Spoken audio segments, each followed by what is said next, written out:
Coming up on Arirang News, the South Korean first couple receives a royal welcome from Dutch King Willem-Alexander and Queen Maxima, with President Yoon's trip focused on bolstering the semiconductor alliance.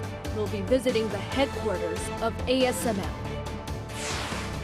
South Korea's defense ministry aims to spend more than $260 billion over the next 5 years to reinforce the military's defense capabilities, particularly on the three-axis deterrence system against North Korea's escalating military threats. Now, all members of K-pop supergroup BTS are serving their country, with RM, V, Jimin, and Jungkook beginning their mandatory military service this week, following Jin, J-Hope, and Suga, who are already serving.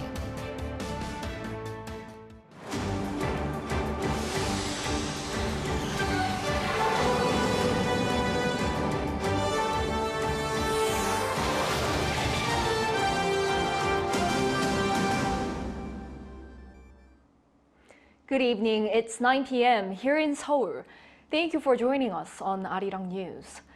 President Yoon Suk-yeol began the first official day of his state visit to the Netherlands on Tuesday with a welcoming ceremony held by King Willem-Alexander and Queen Maxima in Dam Square.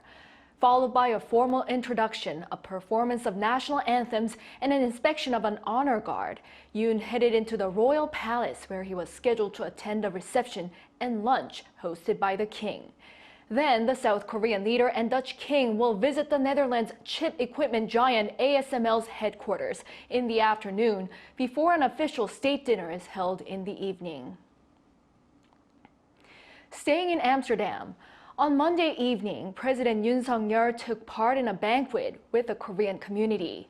There, he highlighted the importance of semiconductor cooperation between Seoul and Amsterdam. Woo Soo-young reports. President Yoon Suk-yeol pledged to turn the Korean-Dutch chip cooperation into a semiconductor alliance through his state visit this week, as South Korea looks to secure its supply chain of chip-making parts and equipment. Speaking at a banquet for around 100 Korean expats in Amsterdam after his arrival, he stressed that the focus of his visit is primarily about chips. Semiconductors made up 18.9% of the trade-dependent country's exports as of last year. 이번 방문을 계기로 한국과 네덜란드의 반도체 협력은 이제 반도체 동맹으로 그 관계가 격상되게 될 것입니다. 반도체는 우리의 산업뿐만 아니라 안보에도 중요한 그런 분야입니다.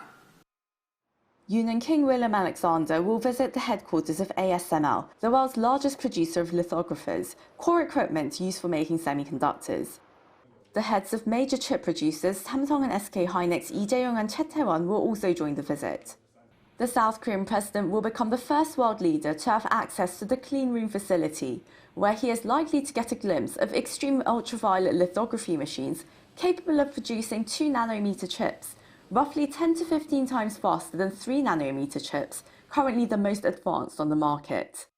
This, according to senior officials, indicates positive signals for South Korea in procuring the latest equipment to further boost its chip-making capacity. The performance of microchips determines the fate of not only AI, quantum and biotechnology, but also advanced weaponry. Although Korea is a global chip-making powerhouse, it falls short in terms of equipment and materials. In order to maintain and develop our reputation as a chip manufacturing powerhouse, it is crucial to forge strategic alliances with countries leading in materials and equipment, such as the Netherlands, the United States, and Japan. The leader is expected to agree on a variety of deals, including on semiconductor cooperation and a dedicated dialogue channel, following his bilateral talks with Prime Minister Mark Rutte on Wednesday at The Hague. 물론 한국과 네덜란드는 국방 안보와 같은 이런 전략적 분야부터 시작해서 경제, 문화 교류까지 또 첨단 과학기술 분야의 교류까지 다양한 분야의 그 지평이 확대되고 있고 이번 방문을 통해서 많은 또 이런 협정과 MOU들이 체결되면서 한내의 관계가 더욱 깊어질 것입니다. Yoon's official engagements began on Tuesday, marking the first state visit for a South Korean leader to the country in 62 years of bilateral ties, which were upgraded to a strategic partnership last year.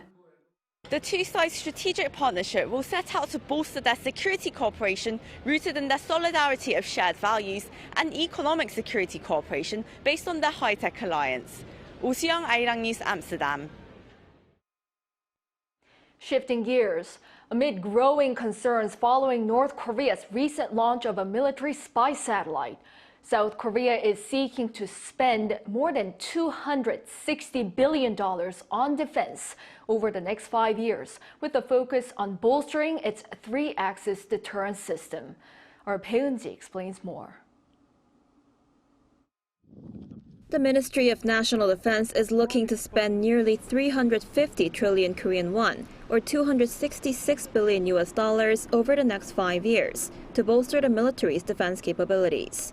It aims to increase the country's annual defense budget by 7% each year, so that the money available yearly, which stood at about $43 billion this year, could reach $60 billion by 2028. The spending plan is subject to National Assembly approval. The country aims to especially focus on strengthening the military's three-axis deterrence system against North Korea's military threats. Announcing the midterm defense blueprint for the 2024 to 2028 period, the ministry said it'll secure defense capabilities to swiftly detect signs of North Korean provocations through spy satellites and reconnaissance aircraft, and quickly analyze captured images. It plans to operate a total of 5 military reconnaissance satellites by 2025 and also use medium-altitude unmanned aerial vehicles to boost surveillance on key targets.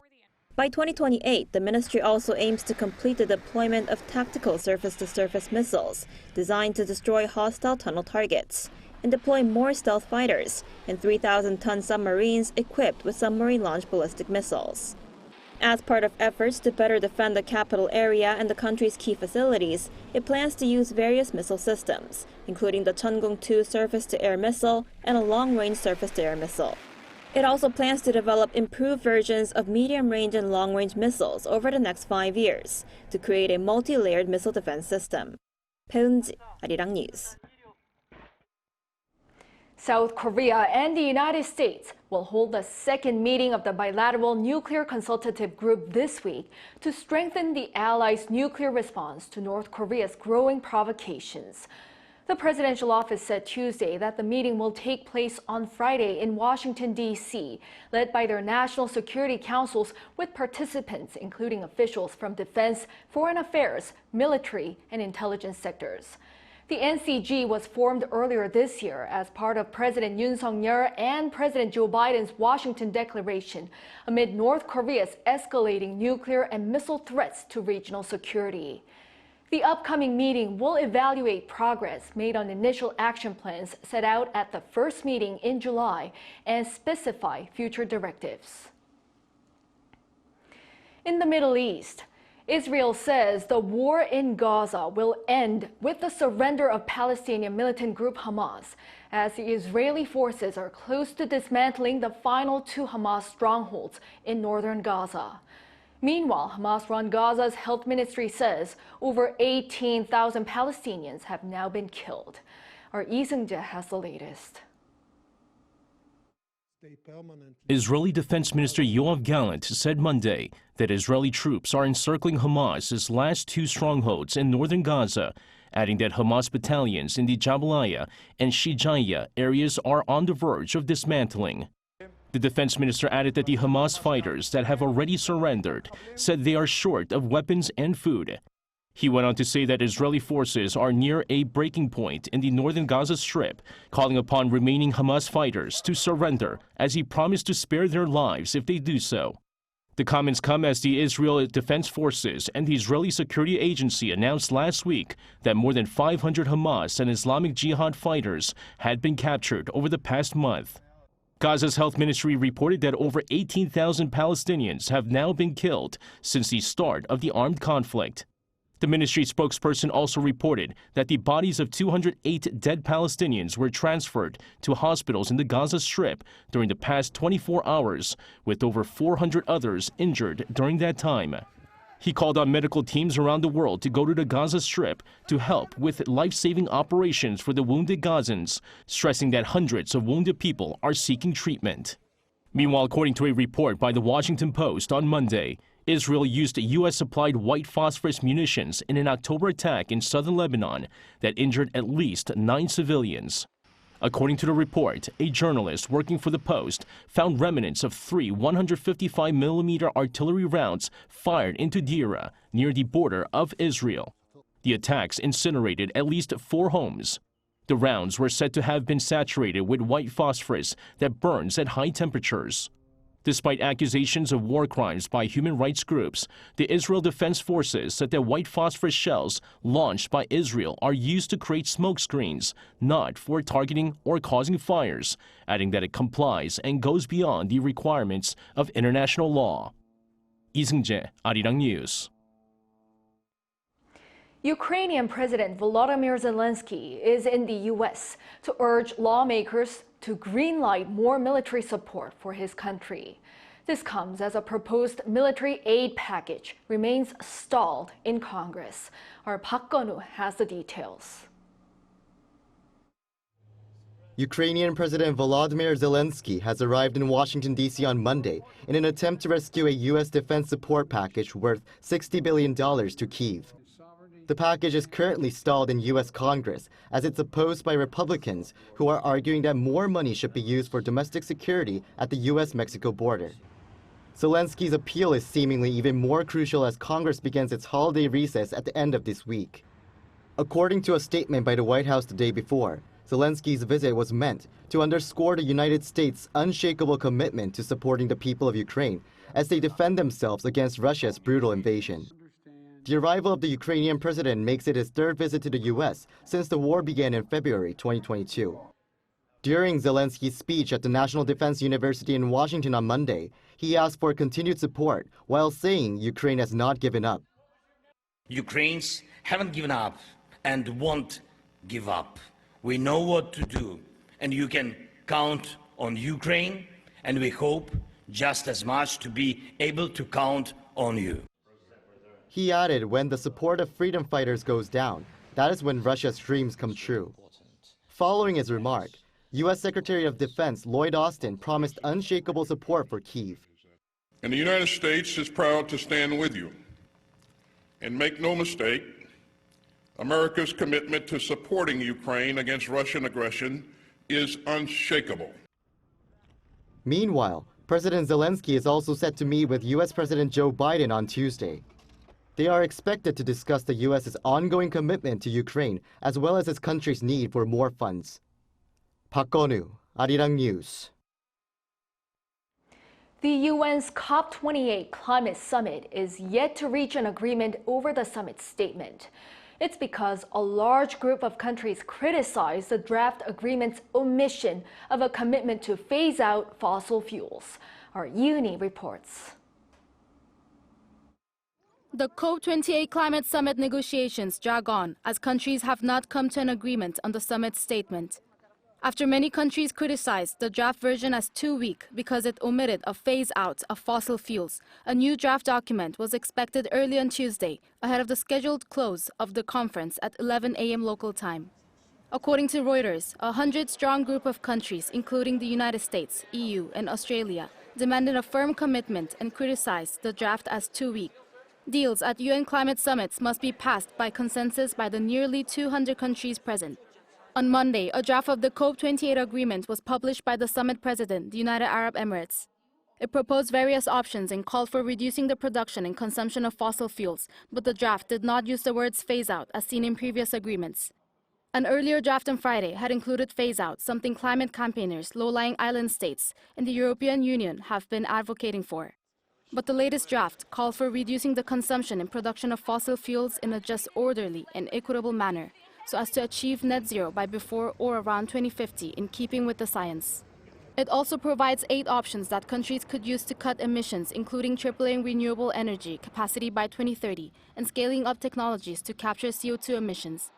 According to Reuters, sources familiar with the discussions said the United Arab Emirates had come under pressure from Saudi Arabia to drop any mention of fossil fuels from the text. Saudi Arabia is the de facto leader of the OPEC oil producers group, of which the UAE is a member. Greenhouse gas emissions from burning fossil fuels are the main cause of climate change, and despite the rapid growth of renewable energy use, around 80% of the world's energy is produced using fossil fuels. Yoon, Arirang News. With just 120 days left until South Korea's 22nd general election on April 10th next year, the preliminary registration of prospective candidates began this morning. As the election race starts off, our political correspondent Lee Si-hoo shares what's coming up between now and the election day. Listen in. The preliminary registration of prospective candidates of the 22nd general election began on Tuesday. Once registered, the candidates can open an election campaign office, distribute promotional posters and name cards, and fundraise up to 150 million Korean won, or a little over $110,000. Since it began in 2004, the early registration intends to give new politicians ample time to promote themselves ahead of the official registration in March. By February 10th, or 60 days before voting, overseas voters must complete their voter registration. For 2 days beginning March 21st, the candidates will officially register. Overseas voting will begin on March 27th. The next day, the official campaigns will begin, and this is when you will see full-blown campaigns and hear promotional songs and cheering on the streets. Early voting in Korea will begin on April 5th. Then on the 10th, the official voting will take place all day from 6 in the morning to 6 in the evening. The ballot count will begin right after to decide the winners. The Election Act requires the National Assembly to finalize electoral districts a year before the election, but it's already over half a year past the deadline. The National Election Commission's Committee on Finalizing the Districts offered a proposal last week.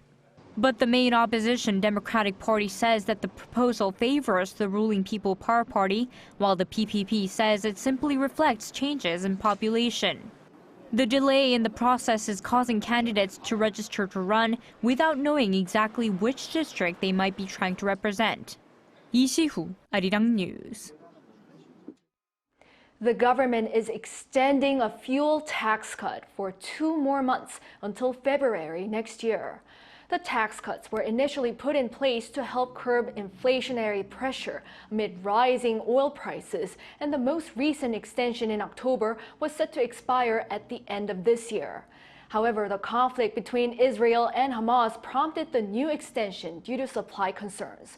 The cut for gasoline has been lowered to 25%, while diesel remains unchanged at 37%.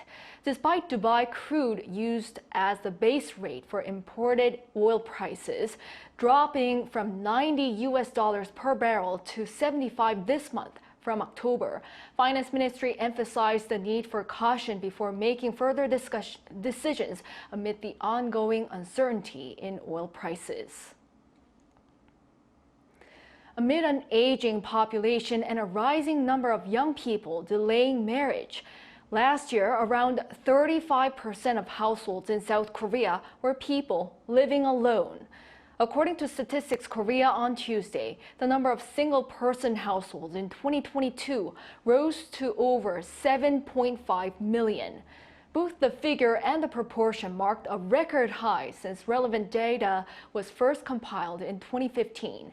Meanwhile, the annual income earned by single-person households rose by 11% year-on-year to around 30 million Korean won, or $23,000, narrowing the gap with the overall average from the year before. However, it still falls short of half of the average household income. Moving on, all 7 BTS members are now enlisted in the military as Jimin and Jungkook began their mandatory service today. Fans have to wait until at least 2025 to see the whole group back together again. Our An Sung-jin takes a closer look at what their absence could mean for the K-pop industry. Starting with Jin in December 2022, the entirety of BTS will now be serving their country.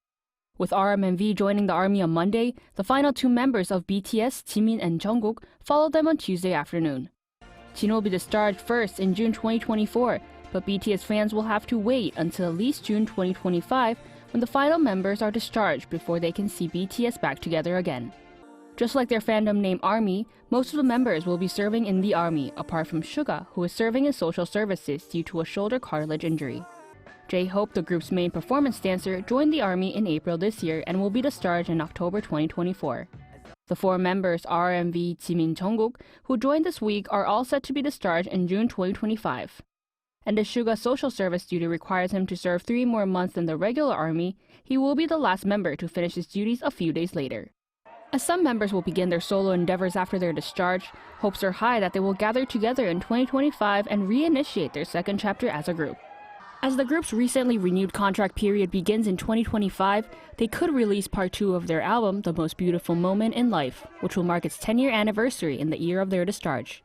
V left a message on his social media that they have prepared much content for during their military service, suggesting they'll release a various content for their fans. On December 20th, BTS will release a documentary titled BTS Monuments Beyond the Star, which shows their 10-year journey since their debut. A culture critique says that their absence could be a chance for the spotlight to shine on other K-pop artists as well. I think it's nearly impossible to completely fill in for BTS. However, as much as they worked on building their career, other K-pop artists would have worked hard as well, and this may be a chance to pay closer attention to other K-pop artists. Though they may not appear on stage during their military service, as they have prepared much content, there's plenty to fill the void. An Sung-jin, Arirang News.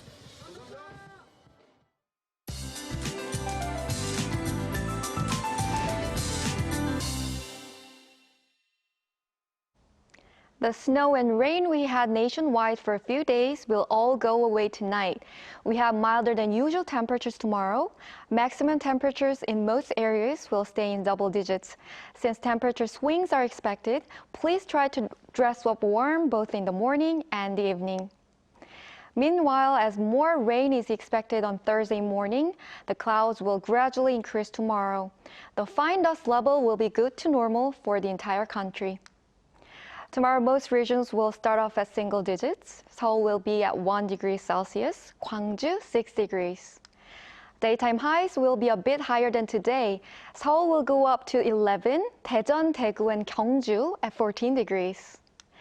After another spell of rain across the country on Friday, the Arctic cold wave of around -10 degrees is expected to rage again from the weekend.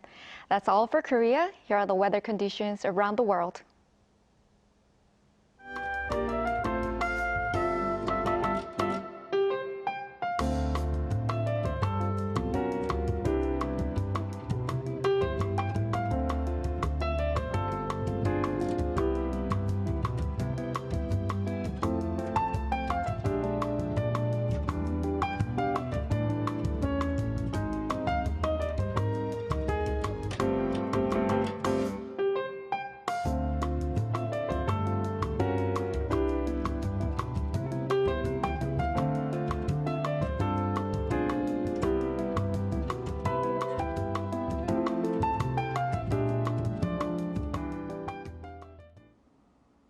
Well, that brings an end to this newscast. Thank you for watching.